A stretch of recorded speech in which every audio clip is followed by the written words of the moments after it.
ಮಸೂತಿ ಸಂಗನ ಬಸವೇಶ್ವರ ಪ್ರಾಥಮಿಕ ಶಾಲಾ ಮಕ್ಕಳಿಗೆ ಉಚಿತ ಬ್ಯಾಗ್ ವಿತರಣೆ. ಮಕ್ಕಳು ಪ್ರತಿದಿನ ಶಾಲೆಗೆ ಬರಬೇಕು, ಶಿಕ್ಷಣ ಕಲಿತು ಒಳ್ಳೆಯ ನಾಗರಿಕನಾಗಬೇಕು ಎಂದು ಗ್ರಾಮ ಪಂಚಾಯತಿ ಅಧ್ಯಕ್ಷ ಸಂತೋಷ್ ಗಣಾಚಾರ್ ಹೇಳಿದರು. ಕೋಲಾರ ತಾಲೂಕಿನ ಮಸೂತಿ ಗ್ರಾಮದ ಶ್ರೀ ಗುರು ಸಂಗನ ಬಸವೇಶ್ವರ ಹಿರಿಯ ಪ್ರಾಥಮಿಕ ಶಾಲೆಯಲ್ಲಿ ಮಕ್ಕಳಿಗೆ ಉಚಿತ ಬ್ಯಾಗ್ ವಿತರಿಸಿ ಮಾತನಾಡಿದರು.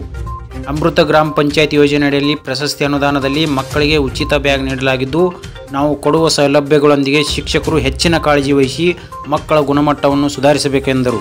ಗ್ರಾಮ ಪಂಚಾಯತ್ ಅಭಿವೃದ್ಧಿ ಅಧಿಕಾರಿ ಐಜಿ ಹೊಸಮಠ್ ಮಾತನಾಡಿ, ಮಕ್ಕಳು ಉತ್ಸಾಹದಿಂದ ಶಾಲೆಗೆ ಬರಬೇಕು, ಪ್ರತಿದಿನ ಚೆನ್ನಾಗಿ ಓದಿ ಪಾಲಕರ, ಶಿಕ್ಷಕರ ಮತ್ತು ಗ್ರಾಮದ ಕೀರ್ತಿ ತರಬೇಕು ಎಂದರು. ಸಹ ಶಿಕ್ಷಕ ಜಗದೀಶ್ ಸಾಲಹಳ್ಳಿ ಮಾತನಾಡಿ, ನಮ್ಮ ಮನವಿಗೆ ಸ್ಪಂದಿಸಿ ನಮ್ಮ ಶಾಲೆಯ ಮಕ್ಕಳಿಗೆ ಬ್ಯಾಗ್ ನೀಡಿದ್ದು ನಮ್ಮ ಮಕ್ಕಳಲ್ಲಿ ಸಂತೋಷ ತಂದಿದೆ. ಶಿಕ್ಷಣದ ಮೇಲೆ ತೋರಿದ ಕಾಳಜಿಗೆ ನಮ್ಮ ಗ್ರಾಮ ಪಂಚಾಯತಿ ಅಧ್ಯಕ್ಷರು ಮತ್ತು ಸರ್ವ ಸದಸ್ಯರನ್ನು ಅಭಿನಂದಿಸುತ್ತೇನೆ ಎಂದರು. ಈ ಸಂದರ್ಭದಲ್ಲಿ ಅಮೃತ್ ಗ್ರಾಮ ಪಂಚಾಯತಿ ಉಪಾಧ್ಯಕ್ಷ ಬಾಬು ಅರಸನ್ಗಿ ಮತ್ತು ಮಸೂತಿ ಗ್ರಾಮ ಪಂಚಾಯತಿಯ ಸರ್ವ ಸದಸ್ಯರು ಮತ್ತು ಪ್ರಾಥಮಿಕ ಪ್ರೌಢಶಾಲೆಯ ಉಪಾಧ್ಯಾಯರು, ಸಹ ಶಿಕ್ಷಕರು, ಶಾಲೆಯ ಮಕ್ಕಳು ಉಪಸ್ಥಿತರಿದ್ದರು. ಬ್ಯೂರೋ ರಿಪೋರ್ಟ್ ಲಾಲ್ ಸಾಬ್ ಸವಾರ್ಗಳ ಜೊತೆ ಕನ್ನಡ ಧ್ವನಿ ನ್ಯೂಸ್, ವಿಜಯಪುರ.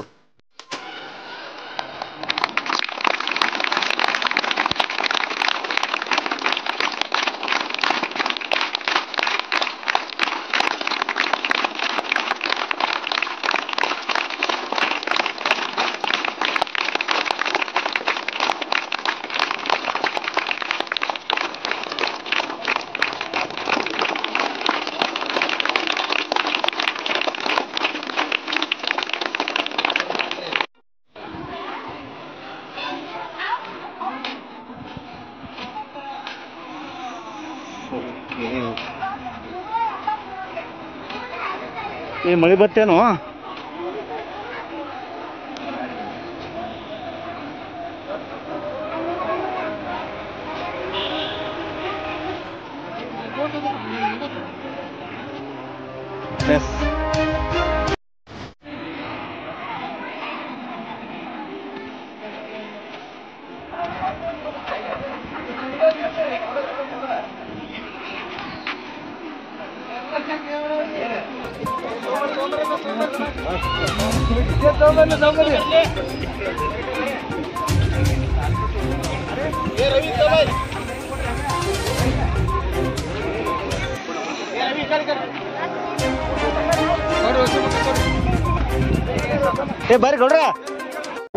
ಈ ಚಾನೆಲ್ ಅನ್ನು ಸಬ್ಸ್ಕ್ರೈಬ್ ಮಾಡಿ ಮತ್ತು ನಮ್ಮ ಹೊಸ ವಿಡಿಯೋವನ್ನು ಎಲ್ಲರಿಗಿಂತ ಮುಂಚೆ ನೋಡಲು ಬೆಲ್